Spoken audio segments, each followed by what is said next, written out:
And now suddenly within one generation, a few bureaucrats have decided against the will of the people that we should suddenly be a minority. Welcome back to Moose on the Loose. My name's David. Happy Canada Day. Today, we've got a clip of Kevin O'Leary absolutely destroying Chrystia Freeland for 4 minutes. He goes off on her, and Chrystia Freeland, she's looking haggard these days. She's looking like Grandma Freeland.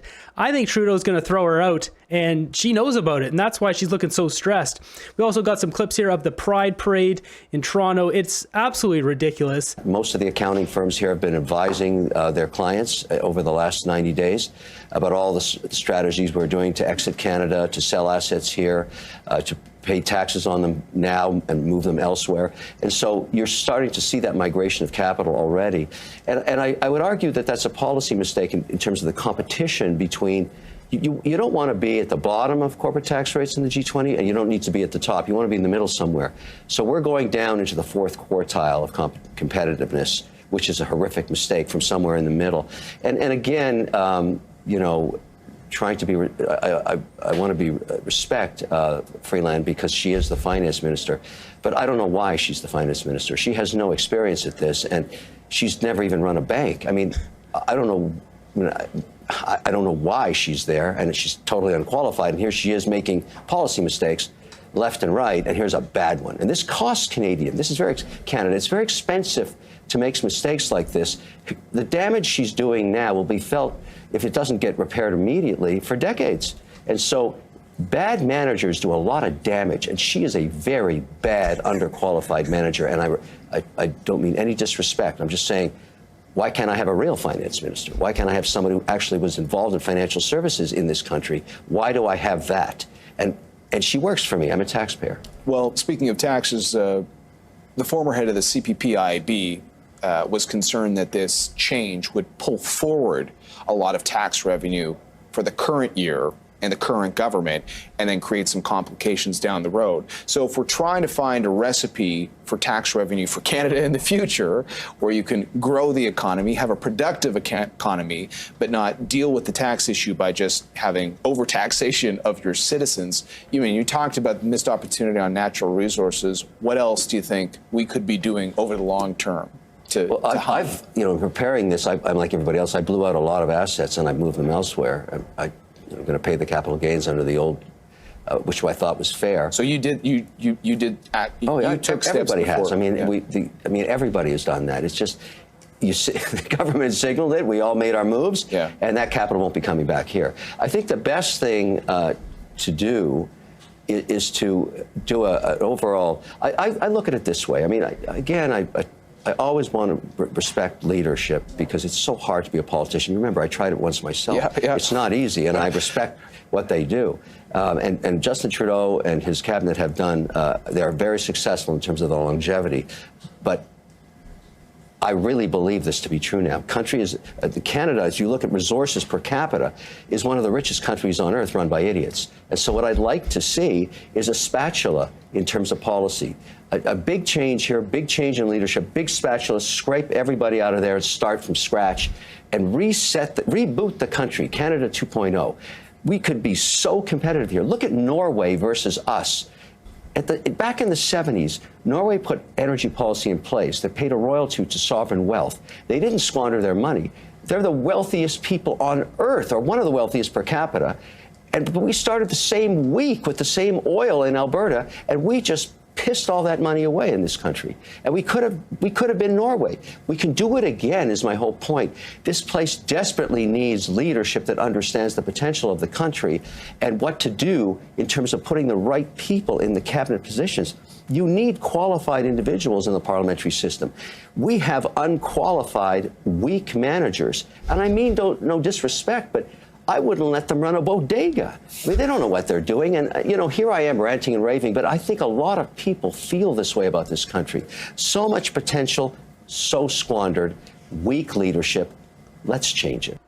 The amount of money Canada could have made, like he said, like Norway, Trudeau has chased away all of the big projects out of this country. He just seems to do everything in an erratic way. It seems like he does things that probably was only favoring his friends You know, all his buddies in high places. Look how much money he's given to McKinsey. Why are we paying these consultants millions of dollars? What a waste of money. His buddy Dominic Barton, maybe that has something to do with it. All his buddies in all these different places. We should all be wealthy. We should have enough money. Our taxes should be very low. Instead, we have the opposite. We have this bogus carbon tax, which is running us into the ground. So he's really telling us that a BA degree in Russian literature and work history as a journalist does not qualify one to be finance minister. Yeah, Freeland is not qualified. O'Leary doesn't miss when he's on Bloomberg. No lies detected. Next up, we've got this one here posted by Ryan Garrettson. It's a pride parade to start in Toronto, and this guy's leading it. So family friendly.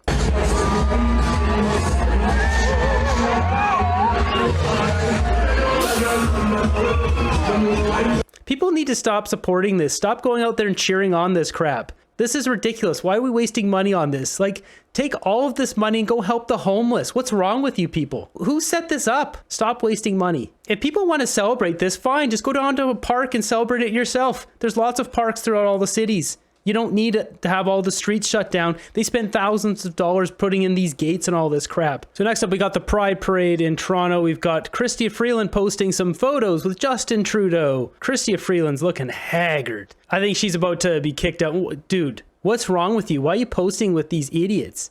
Like, seriously, have you not looked at the news, buddy? These photos bother me when I see stuff like that, because, like, what's wrong with these people? At this point, it's not even like, which side do you want? It's just like, do you want a terrible country or do you want one that's better? Even if you don't like Pierre Poilievre, I think his policies are going to do great. But even if you don't like him, how could you not see how much better he's going to be than Justin Trudeau? Justin Trudeau's a wrecking ball, and he's going through every wall of the house, and the house is barely standing now. So going through this, we've got some more photos. Justin, what are you wearing? This is his pride vest or whatever. This guy's got a new outfit every single time. Why is his pants all wet? Anyway, Pride Parade. I'm not even going to ask. I shouldn't even ask. Ugh. There's Trudeau's cheesy, big cheese bucket smile. Ugh, yuck. Just a greasy, cheesy cringe of a man. Why didn't you pose with the ones with their D's out? I can't show you guys those videos. I will show you the beginning of one, and I'll have to blur out half of it. But yeah, there's a lot of people, naked people doing naked things. Shame on you for supporting public skin and lewdness. You got this clip here. It says Toronto Pride Parade stopped by the very people the Toronto Pride Paraders have supported during their parades. The Wavolution is an intersectional train wreck. Oh, God.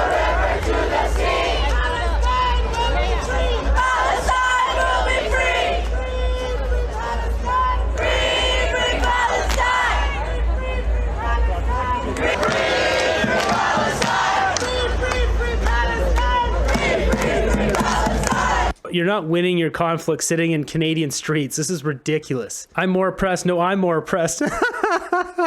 Give me more. I want more. Wah, mommy.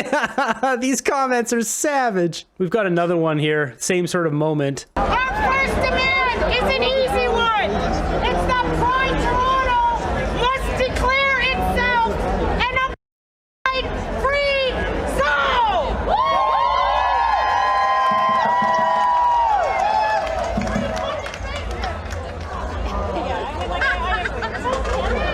Just casually, some guys completely buck. Just buck walking through. How is this fine for children? This country is like seriously in the toilet.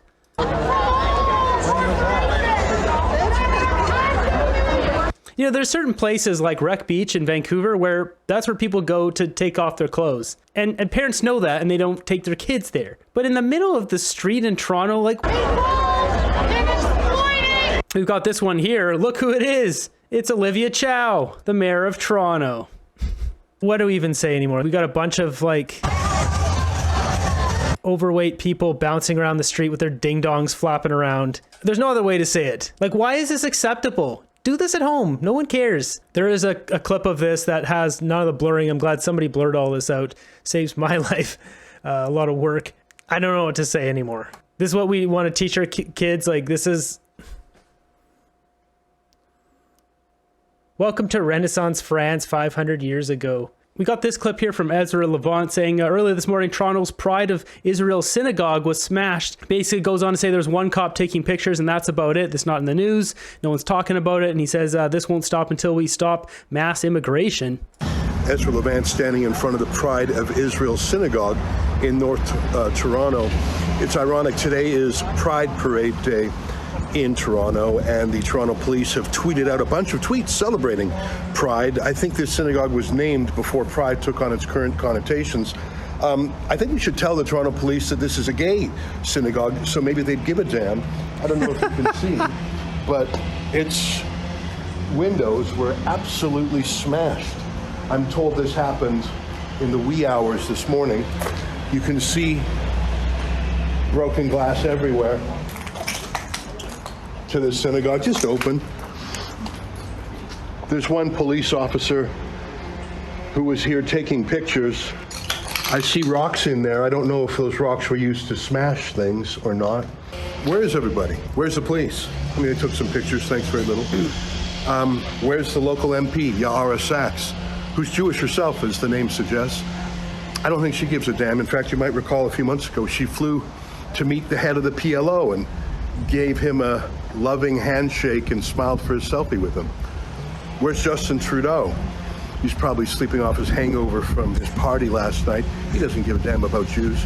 Or more accurately, he knows that there's 400,000 Jews in Canada and about 2 million Muslims in Canada, and he can do the math. The future, under our mass immigration in Canada, the future is pro-Hamas. The future is more anti-Semitic violence like this. It doesn't even make the news. I don't see any other reporters here, even though this has been on Twitter for hours.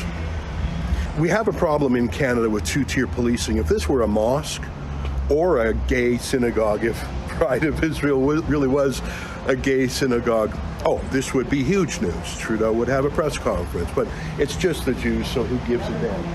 And the reason we have two-tier policing is because with mass immigration to Canada, it's dangerous politically if you stand up to the pro-Hamas thugs. That's why they're allowed to have an encampment at University of Toronto and at McGill. That's why the police chief here in Toronto is actually threatening people like me who criticize Hamas, but doing nothing about the 9-month violent crime wave that's been going on. The only thing that will stop this problem from getting worse is stopping mass immigration.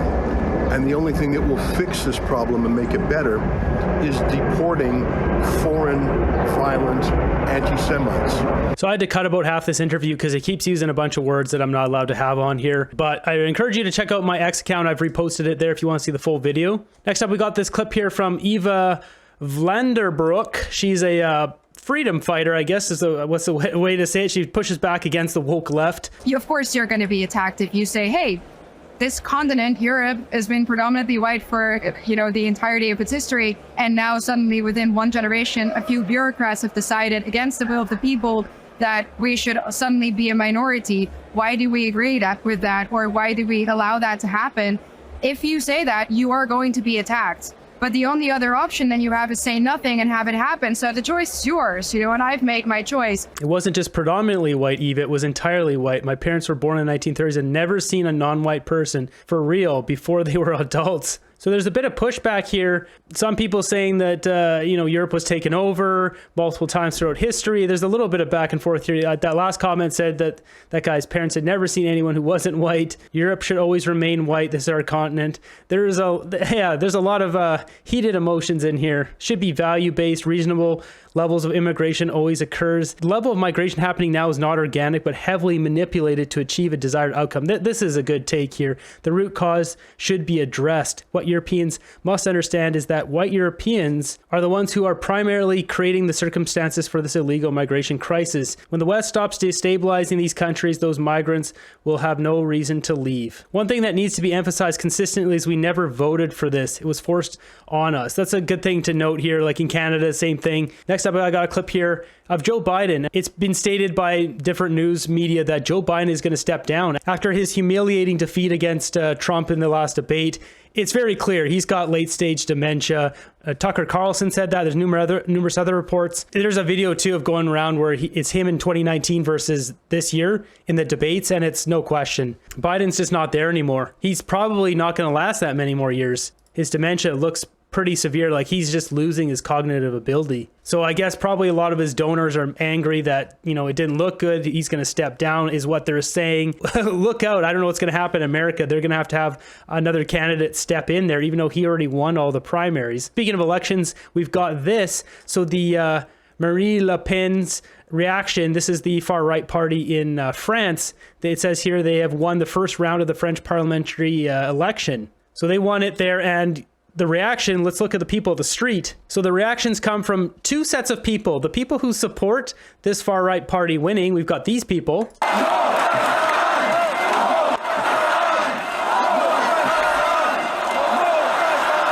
And in contrast, we have these people once again. This is, anything comes from France. This stuff that's just so nutty that YouTube doesn't allow me to show this stuff. What we do have is people defacing their national monuments, like they do here in Canada. As we see here, it says chaos in Paris as Antifa activists and thousands of left-wing protesters riot and set fire to the city as they loot, smash windows, and graffiti buildings. This should just be immediate jail if you're the citizen, or deportation if you're not. So we've got this here, and I'll blur out the bottom half. These are the police force. Here's a good shot of the graffiti going on. Like, this is old architecture. Like, how do they not round these people up and like put them in a dungeon?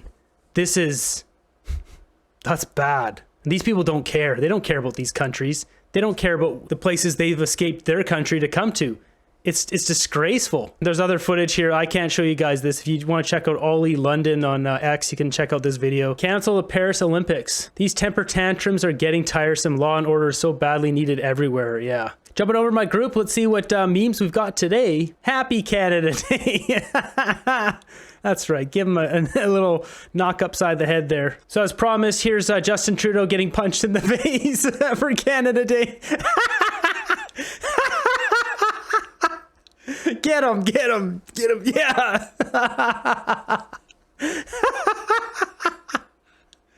This man is a legend. Got this post here. It says 1 million in 9 months.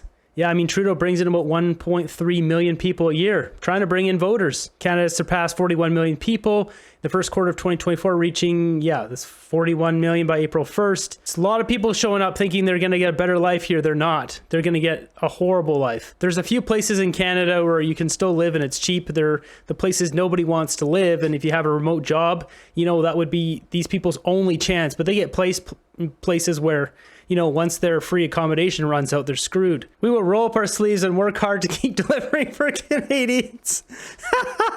This guy, he's just losing his mind. I'm just gonna cut loose and show him my moves. Oh God, Trudeau. It was embarrassing. It's like, if it's one thing if he goes to somewhere where everyone's dancing, but literally everyone's just standing around eating, you know, shish kebabs, and there's a whole bunch of RCMP around, and then he starts busting out his wiggly dance moves. That's where we're gonna wrap up this episode. Let me know in the comments down below what you thought about Kevin O'Leary absolutely ripping Freeland. Justin Trudeau getting punched in the face is always a fun welcome sight to see. And the Pride Parade, I mean, getting stopped by the Palestinian protesters. You got all these Long Dong Silvers walking around. It's ridiculous. Share your thoughts down below. Thanks for watching to the end of the video here. Be sure to subscribe. I greatly appreciate it. We'll keep fighting for freedom. I'll see you guys in the next one.